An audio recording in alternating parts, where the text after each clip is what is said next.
হে আল্লাহ, আমি জানি না কিভাবে ডাকলে আমার ডাক সাড়া দিবেন। আমি জানি না কিভাবে চাইলে আমার চাওয়া আপনি পূরণ করবেন। আমি জানি না কিভাবে হাত উঠালে আমার হাত আপনি ভরে দিবেন। আমি জানি না কিভাবে দোয়া করলে আমার দোয়া এগুলো আপনি কবুল করবেন। কিন্তু আপনার গুনাহগার বান্দার অন্তরের খবর জানেন। ইয়া রব, আপনি তো আমার অন্তরটা দেখেন। আপনি তো বলেছেন তোমরা আমাকে ডাকো, আমি তোমাদের ডাকে সাড়া দিব।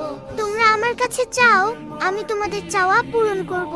আপনি তো বলেছেন আপনি খালি হাত ফিরিয়ে দিতে লজ্জা বোধ করেন। আমি আপনার অযোগ্য বান্দা সত্ত্বেও আপনি আমাকে যোগ্যতার বাইরে অনেক কিছু দান করেছেন। আমি এবারও বিশ্বাস করি আপনি আমাকে নিরাশ করবেন না। আমি জানি আমি ছাড়া আপনার অনেক উত্তম বান্দা আছে, কিন্তু আপনি ছাড়া আর কেউ নেই আমার আবদার করার মতো, ডাকবার মতো, চাওয়ার মতো। ইয়া রব, আমি দুর্বল, আমার ধৈর্যের পরীক্ষা নেবেন না। আমি তার উপযুক্ত নই, আমার পরীক্ষা সহজ করে দিন। আপনি আমার ডাকে সাড়া দিন, আমার চাওয়া পূরণ করুন। ইয়া মালিক, আমার খালি হাত আপনার রহমত দিয়ে পূর্ণ করে দিন।